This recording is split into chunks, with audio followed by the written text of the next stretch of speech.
안녕하세요. 저는 이정희입니다. 자, 오늘부터 여러분과 함께 고졸 검정고시 한 권으로 끝내기라는 교재를 가지고 수업을 진행을 해 보도록 할 건데요.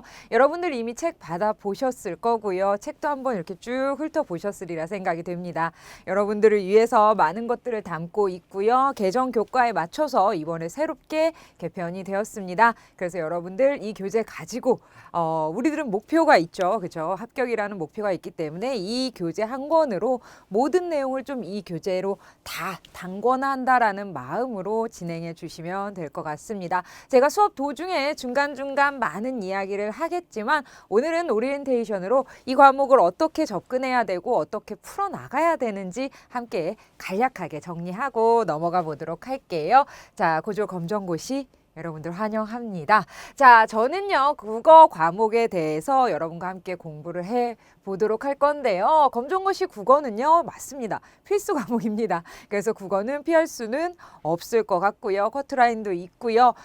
그리고 여러분들 아마 다른 여러 과목들도 마찬가지겠지만 꼭 커트라인 평균을 내서 내가 이 정도만 맞으면 돼 라는 마음으로 공부하시면 안 될 것 같죠. 특히나 국어 과목은 여러분들 뭐 한두 문제 정도만 제외하고는 거의 다 맞을 수 있는 수준. 여러분들이 공부만 조금만 해주신다면 저와 함께 시간을 함께 잘 보내신다면 한 8, 90점 정도는 무난하게 통과하실 수 있지 않을까. 그래서 다른 과목에 부담을 주지 말고 우리 이 국어 과목에서라도 100점을 목표로 해서 여러분들 좀 높은 과목, 높은 점수를 받을 수 있는 과목으로 만들어 주시면 좋을 것 같습니다. 필수 과목이고요. 1교시에 진행이 됩니다. 40분의 시간이 주어지고요.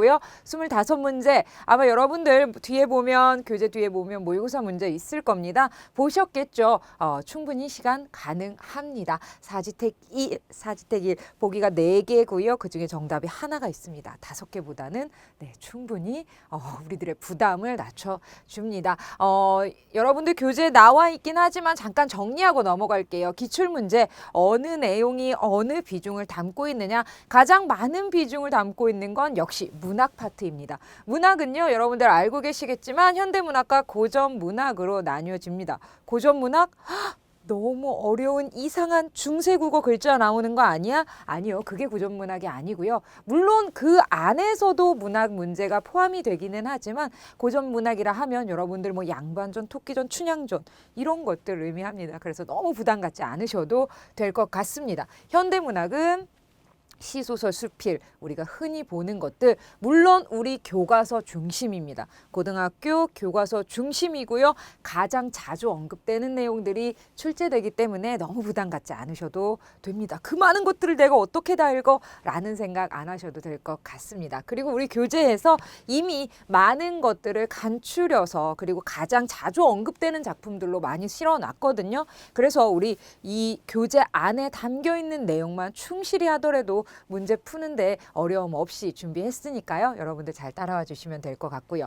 화법, 작문 이 부분은요. 1, 2, 3, 4번 뭐 혹은 1, 2, 3, 5번 이런 식으로 앞부분에 배치가 되는데요. 어떠한 말을 즉 대화를 주고받는 상황이라던가 혹은 대화를 주고받을 때 지켜야 할 예절 그러니까 우리가 1단원, 2단원에서 배우는 우리가 기본적으로 의사소통하는 데 중심이 되는 것들이 나와 있습니다. 그리고 국어 과목에서 가장 기초가 되는 내용 그래서 많은 문제가 없지만 여러분들이 가장 어려워하는 부분이 이 문법 파트가 아닐까 생각이 됩니다.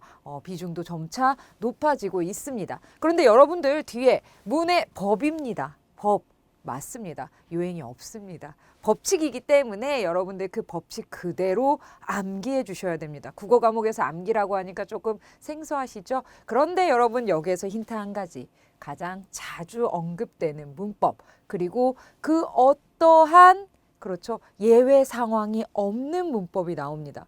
만약에 문제를 다 풀고 시험이 다 끝났는데 이거 좀 다르게 생각할 수 있어요 라는 이의 제기가 있으면 국가시험이 문제가 생기겠죠. 그래서 전혀 이의 제기가 없을 만한 가장 자주 되고 명확한 내용만 나온다라는 거 알아두시면 되겠고요. 이 문법 내용에는 중세국어 문법의 내용도 나옵니다. 그렇기 때문에 그 많은 내용 중에 나와야 된다면 맞습니다. 가장 자주 언급되고 가장 명확하고 가장 유명한 아이들로 출제가 됩니다. 그래서 그 내용 중심으로 여러 번 반복하도록 할게요. 여러분들 잘 따라와 주시면 될 것 같습니다. 독서 파트는 비문학 파트라고 생각하시면 되겠고요. 비문학 파트는 여러분들이 읽어본 글에서 나올 가능성이 전혀 없다라는 거 그냥 미리 생각해 주시면 될 것 같습니다. 그럼 어떻게 해요? 우리 교재 안에 다양한 비문학 지문들이 실려 있습니다. 그게 그대로 나오나요? 아니요. 그러면 너무 좋겠지만 다만 이러한 수준의 문제, 이러한 수준의 지문이 출제가 됩니다. 그렇기 때문에 이 지문을 열심히 읽어보다 버릇하면 우리만의 스킬이 생기고요. 우리만의 방향이 설정이 됩니다. 그렇게 문제 접근할 수 있도록 좀 많은 내용 담고 있으니까요. 여러분들 우리 교재에 있는 내용 글만이라도 충실히 읽어주시면 좋을 것 같습니다. 여러분들 아시겠지만 국어 과목은요 기본적으로 읽어야 됩니다. 어떻게 읽어야 되느냐?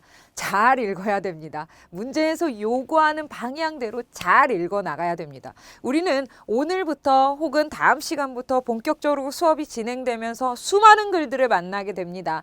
여러분 우리 지금 준비하는 시간이잖아요. 그렇기 때문에 시간의 여유를 갖고 조금 정독해 주시면 좋을 것 같습니다. 그냥 한번 쭉 눈으로 읽는 것이 아니라 이번에 이런 글이 나왔으니까 좀 자세하게 읽고 여러 번 읽고 준비를 해 나간다면 여러분들 실전에서도 당황하지 않으시리라 생각이 됩니다. 교재 구성은요. 듣기 말하기 쓰기 부분입니다. 앞에서 말씀드렸던 화법과 작문 파트에 해당이 되고요. 읽기, 문학, 이 파트는요. 역시 화법과 작문 읽기 파트 들어가지만 제가 읽기와 문학을 좀 왜 묶어서 이야기하냐면 읽기에서 배우는 내용들의 기본을 가지고 문학을 묻는 문제들이 생깁니다. 그렇기 때문에 이 내용들 비문학까지도 조금 연결이 되거든요. 그래서 읽기와 문학은 좀 묶어서 함께 알아두시면 좋을 것 같고요. 문법은 따로 하나 뺐습니다.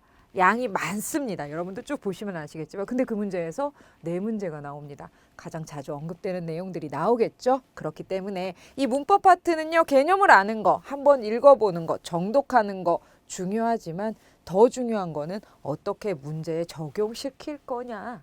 우리가 그리고 결과적으로 우리가 해야 되는 과정 중에 하나가 무엇이냐면 문제를 맞추는 것이기 때문에 문법을 이해했어. 문법을 예외사항 다 읽어봤는데 괜찮아. 무리 없어.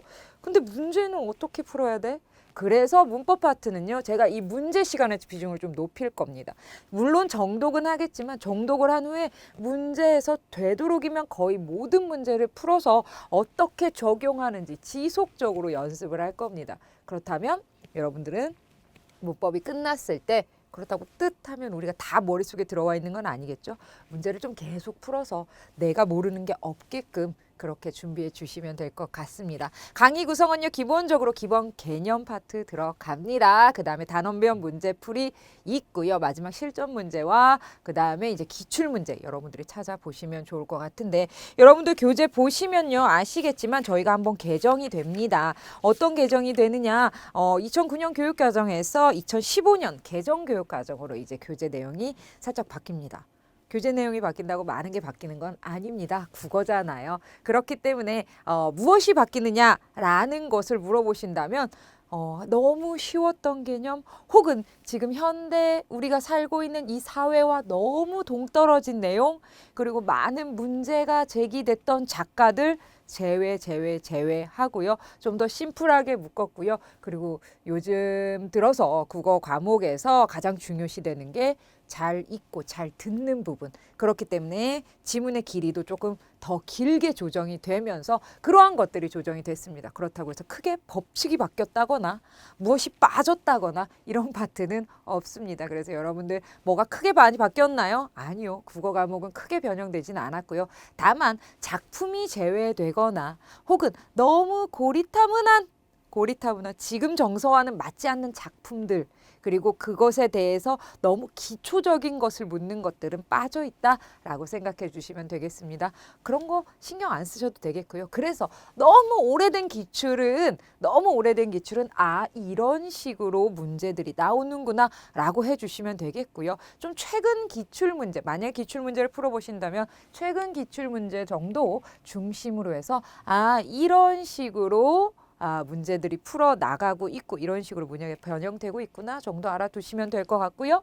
그 다음에 이제 최근 2, 3개년 전 거는 여러분들이 꼼꼼하게 풀어서 이런 문제가 이런 식으로 점차 비중이 높아지고 있고 심화되고 있구나. 이렇게 글의 길이가 달라지고 있구나. 이렇게 묻는 것들이 조금씩 바뀌어가고 있구나라는 감 잡으시면 될 것 같습니다. 기출문제도 꼼꼼하게 풀어보시면 좋고요. 다음 시간에 본격적으로 수업 시작하기 전에 한번 기출문제를 풀어보라는 게 아니라 쭉 문제 유형이 어떻게 되는지 나는 이런 거 지문 중에서 정확하게 다 읽고 이해할 수 있는지 그 정도 보시고 저 만나러 오시면 될 것 같습니다. 예습을 해주세요. 복습을 해주세요. 이런 거는 뭐 말씀 안 드려도 아시겠죠. 한 번 한 것보다 두 번이 분명한 차이가 있고요. 두 번 본 것보다 세 번 본 것이 차이가 있습니다. 더 깊이 들어가고 싶지만 오늘은 오리엔테이션이기 때문에 이 정도로 마무리하고요. 본격적인 내용 과목별로 과목은 국어죠. 단락별로 한번 장별로 나눠서 하면서 공부해 나가면서 그 과정에 맞는 학습법 그때그때 말씀드리도록 할게요. 여러분 고생 많이 하셨고요. 저는 본격적으로 개념 1장부터 진행하도록 하겠습니다. 여러분들 잘 따라오세요. 수업 시간에 뵐게요.